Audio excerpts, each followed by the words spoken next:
Hello, and welcome back to the Parents Solution. We are both happy to have you all back today. Um, just briefly recap last episode because it kind of ties into what we're going to be talking about today. Kimberly and I talked about the different types of learners, auditory, visual, and kinesthetic, and how in our public system there is a one size fits all approach. We mentioned how detrimental this is to our children, along with reasons why, as well as provided some solutions parents can do at home to help their children navigate the school system. And at the end of the podcast, we gave you a little teaser and mentioned we'll be talking more about what we like to call radical solutions to the same issue and speaking to the parents who are looking for an alternative education for their children.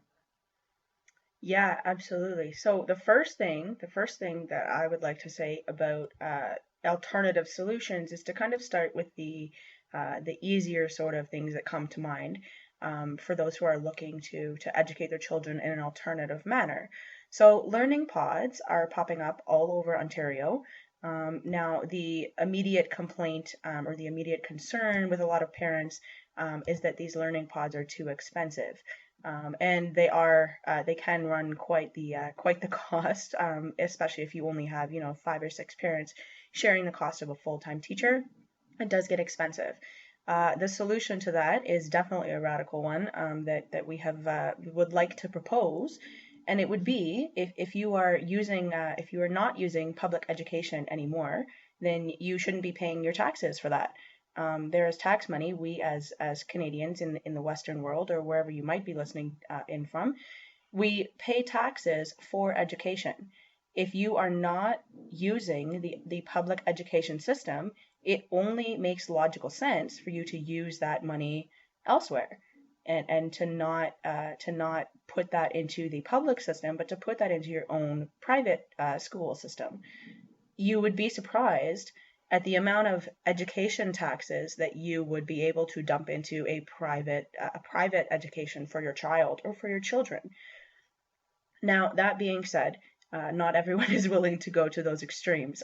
Not paying taxes sounds very easy, and it sounds like a perfect solution, and I really think that it is. But not everyone is willing to take that step because it does come with some extra headaches along the way, and some extra concerns, and there may be some different things that you'd run into. So that being said, not everyone's willing to go to those extremes, but we are discussing the topic of alternative education and we are discussing the practical solutions for that.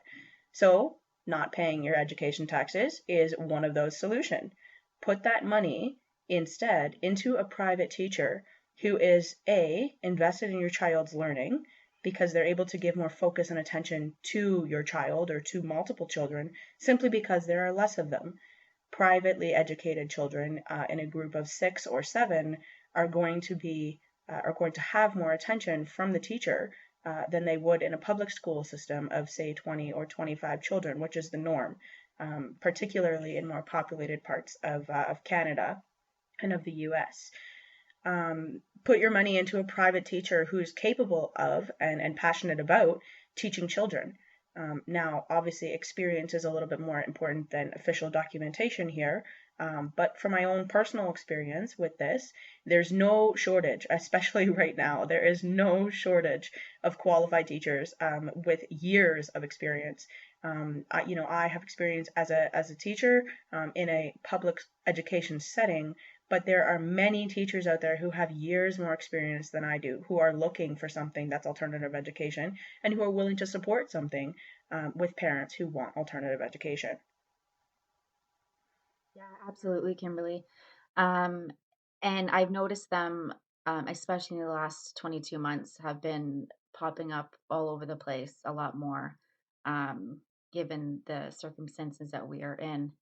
And another one too, it's funny, is 15, 20 years ago when we thought of the word homeschooling, we had, thoughts on it and different perspectives and different feelings around the whole thing. But I've noticed as well lately, it's definitely getting more attention these days, as well as the learning pods. And my personal opinion has definitely shifted on that, and I know lots of my friends have taken this route over the last little while. And, hearing their stories and hearing it as almost a breath of fresh air that they're able to educate their children in a way that specifically fits their families and their routines and their day-to-day activities and their working schedule.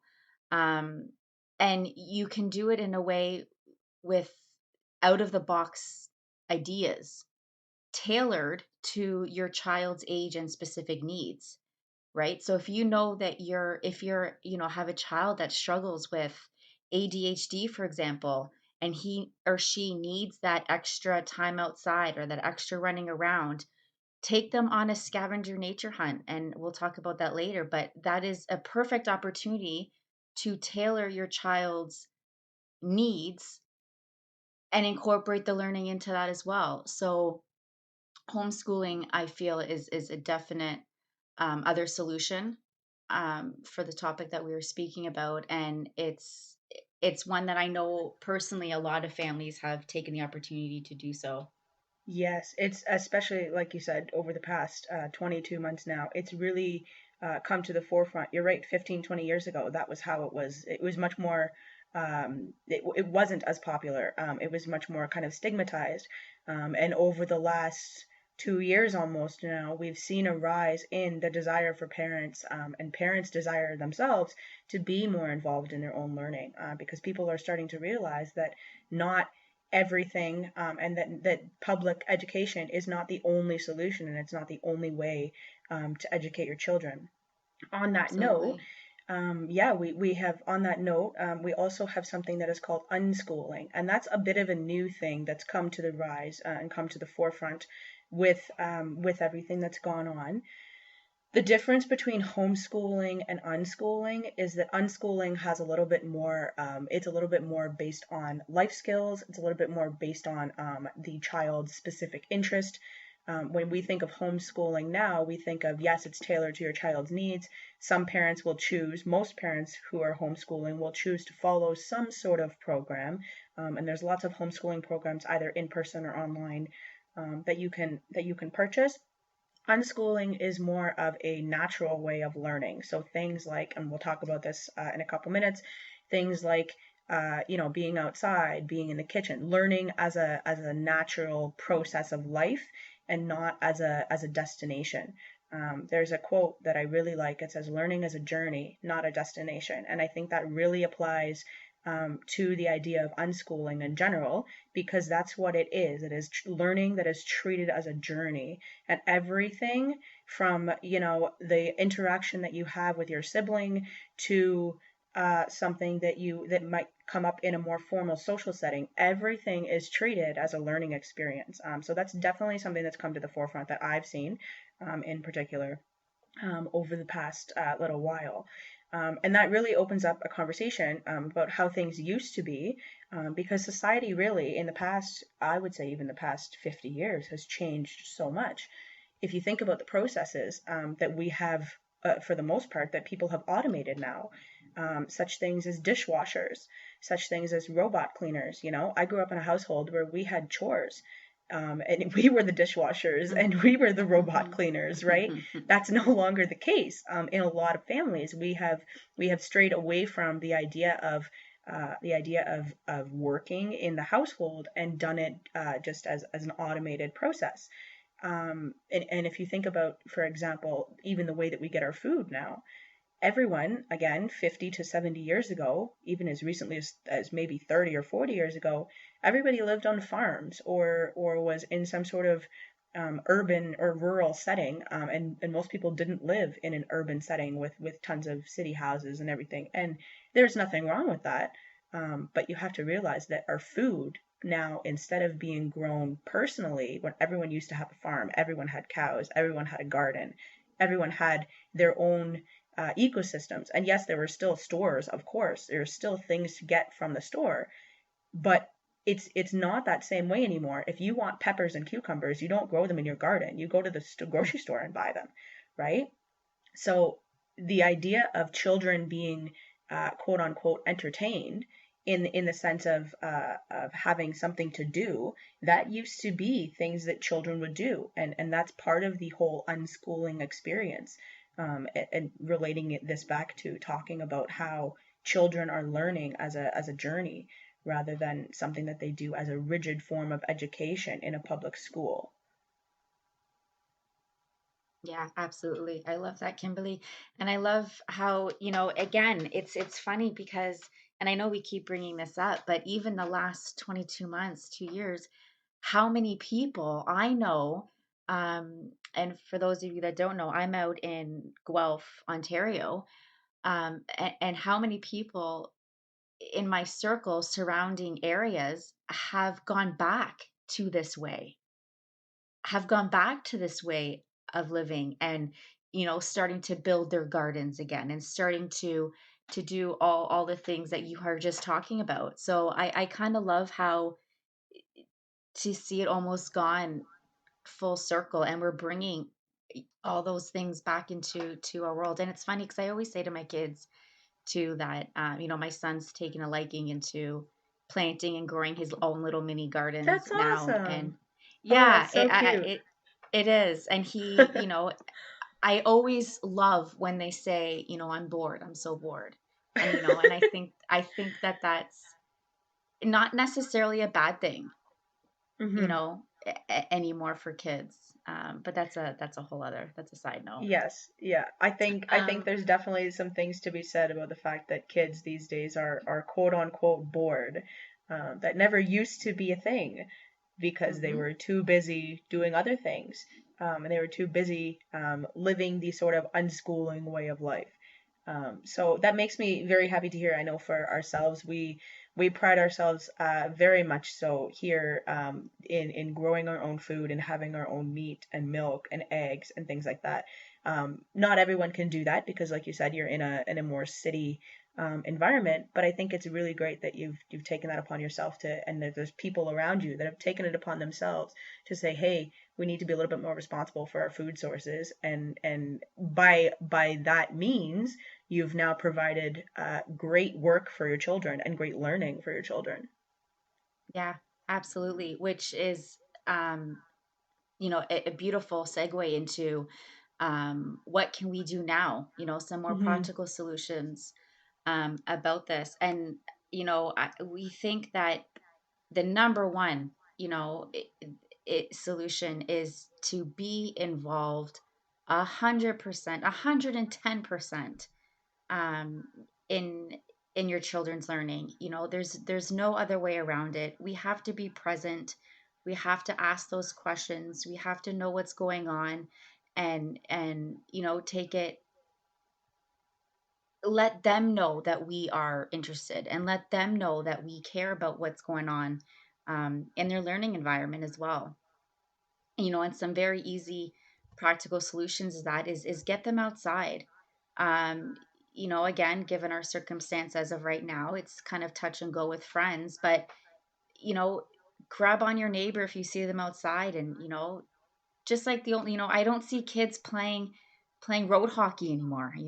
I used to be Yeah. out and my mom would say, come home when the street lights come on, right? Yes, my parents said the same thing. Yeah, getting playing games with them. They're, tag, manhunt, scavenger hunts. You can do that all 4 seasons. Make a Hmm. list of things, get outside, and try to find the things that are on your list. Some Yeah. forts, capture the flag. And there's always the go-tos of skateboarding and bike riding. We're in the season of winter right now, so get skating and sledding and snowball fights. Um, it's it's fun. And we got a huge snowfall just the last couple of days, and we were all I outside, heard. and and it just brings out the kid in you again, Yes. right? Like my Yeah. husband and I, we loved being outside with the kids. And there's so much learning that can happen in all of those games mentioned. There's the teamwork, team building, taking turns, listening, right? I mean, Hmm. it's all beneficial, right? and Yes. and they're having fun, and they're Yes. learning. Yes, and it's those. This is the thing. It is that learning is not necessarily just, like I said, sitting down in a rigid educational setting in a classroom. It's also those social skills that they're learning, whether that's at school or with their friends or in a more informal education setting, or whether that's something that they're learning at home, that they're doing on their own, in interactions with siblings or interactions with friends or whatever it may be. You can't deny that there are such important social skills that they're learning when they're interacting with other people and when they're playing what looks like games to them. But it's teaching them such great soft skills, such great soft skills. Another Absolutely. thing that I grew up with, a big one in our house, was board games, things like Monopoly, or Yahtzee, or Snakes and Ladders, right? Like those are really popular games that you can play with your kids, and I'm sure there's many others that you can play with your kids that are teaching them skills. They're having fun, but they're also doing an informal sort of learning, right? Learning maybe teamwork or some sort of cards. One of the recent games that I've actually learned to play is cribbage. And that actually relies on, I mean, Great game. some very simple math, but it is a good, like, it makes me as an adult stop and think, wait, do I have that right? And it's very simple math. So, children love a challenge and children love games. Make it as interesting as possible for them. Something else, and I know we've tried to stay away from the tech side of things, because you want to make sure that your kids are not spending too much time on tech, especially these days. Something else that's been a recent sort of addition to the tech world is something called geocaching. And what that is it's a game that's played literally all around the world. You can get apps on whatever platform you use, on Android or Samsung or anything else.